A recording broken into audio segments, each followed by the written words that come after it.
बिस्मिल्लाहिर्रहमानिर्रहीम।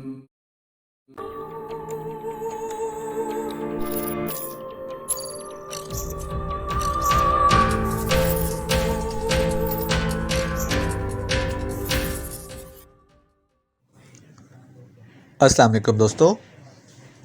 पाक Asia mission Imran series novel by Zaheer Ahmad.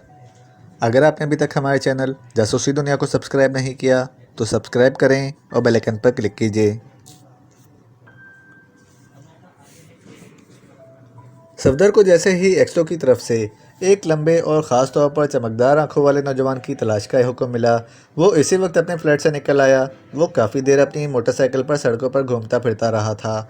अब तक वो कई होटल्स, रेस्तुरानों और क्लबों में जा चुका था। इसे लंबे कद वाले तो कई नौजवान दिखाई दिए थे, लेकिन अभी तक इसे गैर मुल्की और ख़ास तौर पर ऐसा कोई नौजवान दिखाई ना दे रहा था जिसकी आंखों में गैर मामूली चमक हो। दोपहर का वक्त था। इसे भूख लग रही थी। करीब ही एक रेस्तुरां था। इसने सोचा कि पहले कुछ खा पी लिया जाए, इसके बाद वो इस लंबे कद और चमकदार आंखों वाले नौजवान को तलाश करेगा। ये सोचकर इसने अपना मोटरसाइकिल का रुख रेस्तुरां की तरफ मोड़ लिया। मोटरसाइकिल रोककर वो इसे पार्किंग एरिया की जानिब ले जाने ही वाला था कि अचानक इसे रेस्तुरां के साथ मौजूद एक 5 स्टार होटल से एक लंबे कद का नौजवान निकलता दिखाई दिया। वो नौजवान मकामी था, लेकिन इसका कद और ख़ास तौर पर इसकी आंखों में तेज़ चमक देखकर सफदर बुरी तरह से चौंक उठा। नौजवान की आंखों में वाकई गैर मामूली चमक थी। ऐसा लग रहा था जैसे इसकी आंखों में शीशे फिक्स हों, जो तेज़ रोशनी की वजह से चमक रहे हों। इस नौजवान के हाथ में एक सूटकेस था। वो शायद किसी टैक्सी की तलाश में इधर उधर देख रहा था। होटल से बाहर कुछ फासले पर टैक्सियां मौजूद थीं। नौजवान इस तरफ बढ़ गया और सूटकेस समेत एक टैक्सी में जा बैठा। दूसरे ही लम्हे टैक्सी चल पड़ी। इस नौजवान को देखकर सफदर का दिल चीख चीख कर कह रहा था कि यही नौजवान इसका मतलूबा शख्स है, जिसकी तलाश में वो इतनी देर से सरगर्दा था। इसका दिल यकलख जोश से भर गया। दूसरे ही लम्हे वो मोटरसाइकिल पर इस टैक्सी के पीछे चल पड़ा। टैक्सी तेज़ी के साथ सड़क पर दौड़ी जा रही थी। सफदर ने टैक्सी से मुनासिब फासला रखकर इसका ताक़ुब करना शुरू कर दिया। वो काफ़ी देर टैक्सी का ताक़ुब करता रहा। फिर अचानक टैक्सी सुपरमार्केट जाने वाली सड़क की जानिब मुड़ गई। सफदर ने भी अपनी मोटरसाइकिल इस तरफ मोड़ ली। इस सड़क पर मुड़ते हुए लंबे कद और चमकीली आंखों वाले ने ख़ास तौर पर इसकी तरफ देखा था। सफदर को शिद्दत से एहसास होने लगा कि शायद इसे अपने ताक़ुब का इल्म हो गया है। टैक्सी सुपरमार्केट के पास रुकी और नौजवान उतर कर मार्केट में चला गया। इसका सूटकेस चूँकि टैक्सी में ही था, इसलिए सफदर समझ गया कि वो मार्केट में शायद ख़रीदारी के लिए गया है। इसने अपनी मोटरसाइकिल फुटपाथ के करीब रोकी। फुटपाथ पर इसे टेलीफोन बूथ नज़र आया। किसी ख्याल के तहत वो मोटरसाइकिल से उतरा और टेलीफोन बूथ में घुस गया।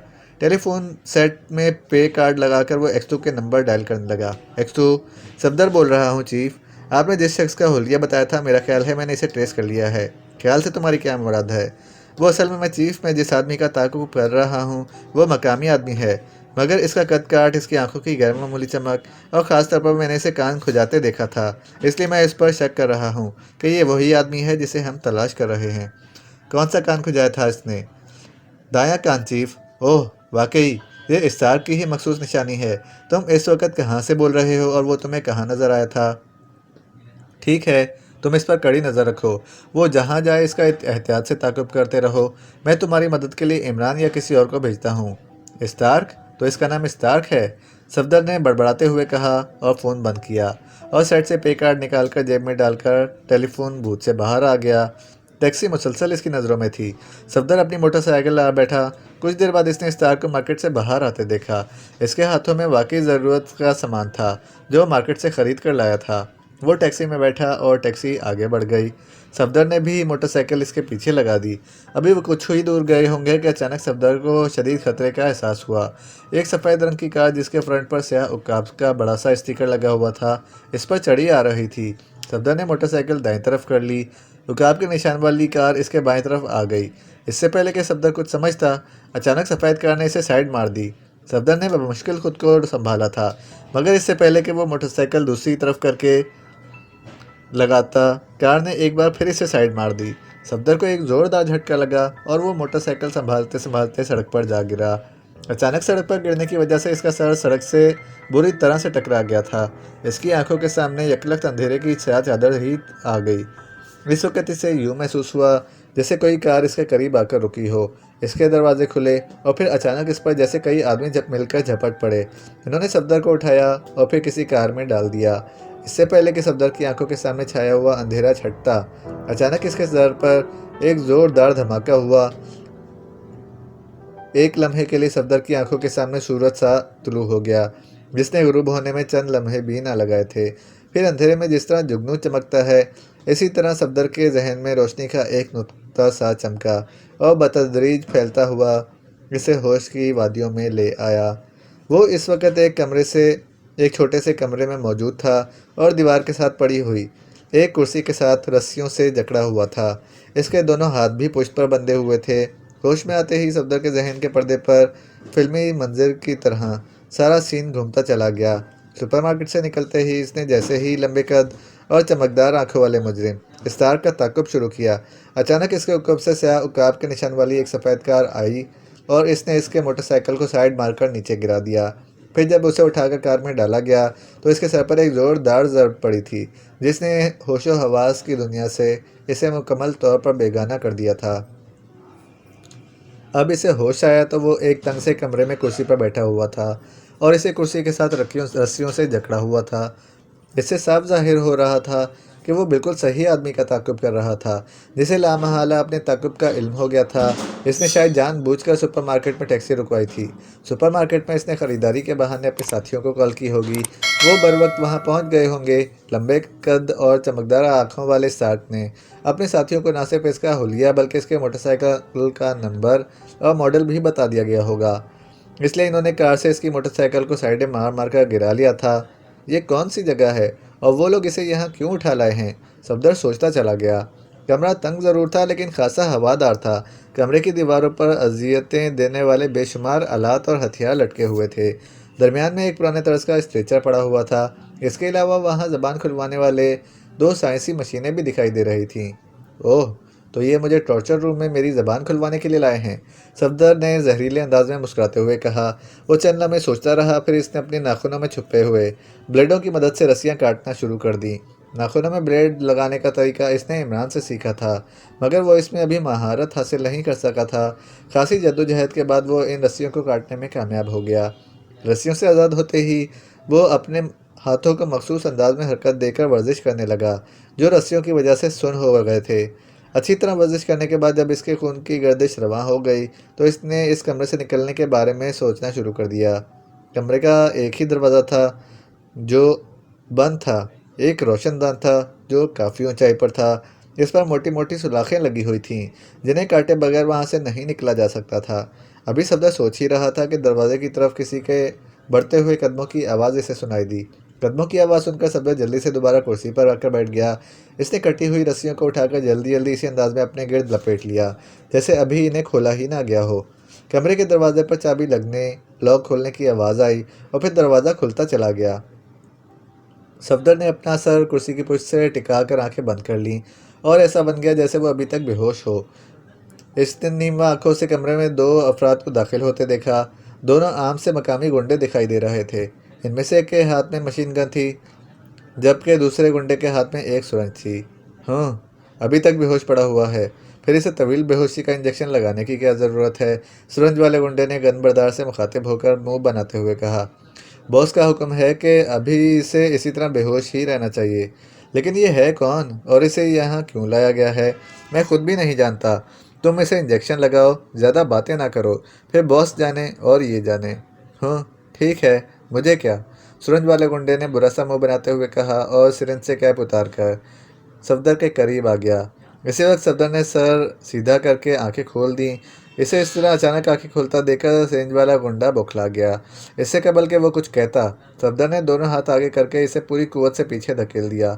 सुरंज वाला गुंडा पीछे मौजूद गनबरदार गुंडे से टकराया और दोनों चीखते हुए उलटकर ज़मीन पर जा गिरे। इससे पहले कि वो उठते, सफदर की कुर्सी से उठकर इन पर बुरी तरह से झपट पड़ा। इसकी एक टांग हरकत में आई और गनबरदार के हाथ से गन निकलकर दूर जा गिरी।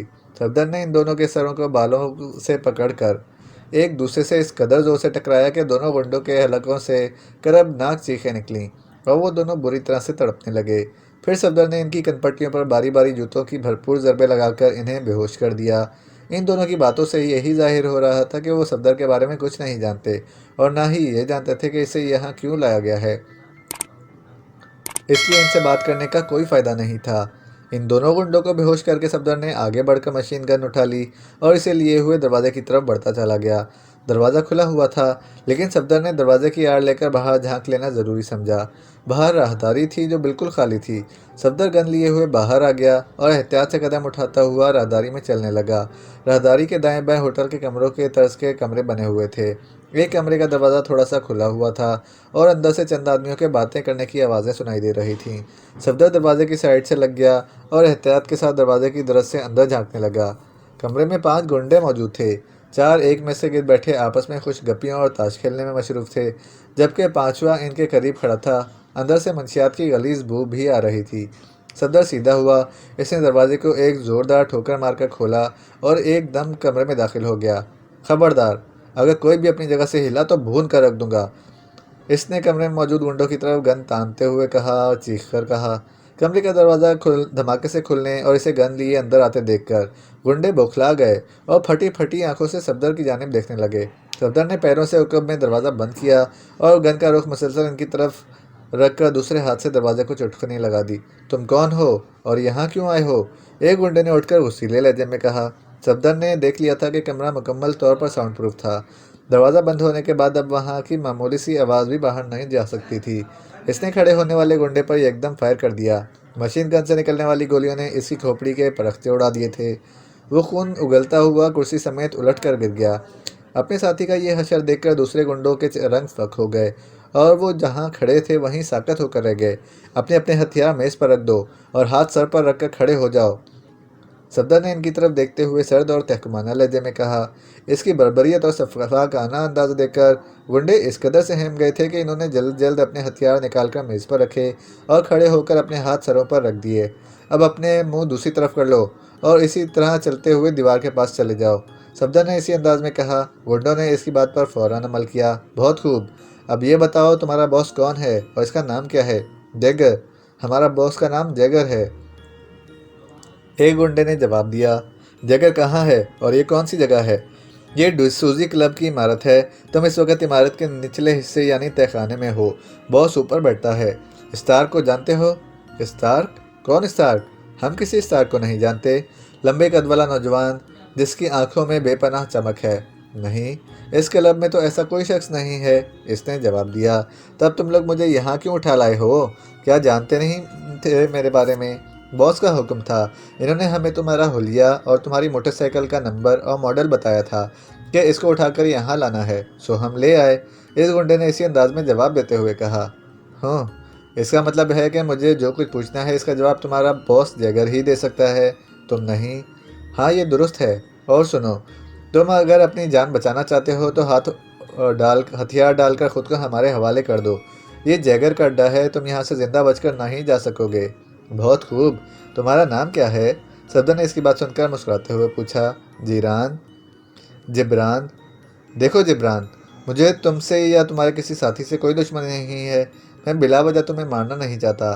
तुम अगर वाकई मेरे हाथों से नहीं मरना चाहते तो मुझे अपने बॉस के पास ले चलो, मुझे बस इसी से काम है, सफदर ने कहा। इसने मेज़ पर पड़ी हुई एक और गन उठाकर हाथ में ले ली। बॉस से मिलना है? मगर हाँ, मेरा जैगर से मिलना बहुत ज़रूरी है, अगर मगर मत करो, सफदर ने गुर्रा कर कहा। साथ ही नहायत आहिस्तगी से आगे बढ़ा और दोनों गनों के बट 2 गुंडों के सरों पर दे मारे। गुंडों के हलकों से दर्द भरी चीखें निकलीं और वो सर पकड़कर कटे हुए तीर की तरह गिरते चले गए। तीसरे गुंडे ने पलटकर एक तरफ होना चाहा, मगर सफदर ने बरवक्त इसके सर पर भी ज़रब लगा दी और वो भी बेहोश होकर नीचे गिर गया। जबकि इनका चौथा और आखिरी साथी जिब्रान घबराकर तेजी से पीछे हट गया। ये तुमने क्या किया है? वही जो मुझे करना चाहिए था। अब बताओ, मुझे अपने साथ जगह के पास ले जा रहे हो या नहीं? आओ आओ मेरे साथ, जिब्रान ने खौफ से थूक निगलते हुए कहा। सफदर ने दोनों गनें मेज़ पर रखीं और वहाँ पड़ा हुआ एक रिवाल्वर उठाकर अपनी पतलून की जेब में रख लिया।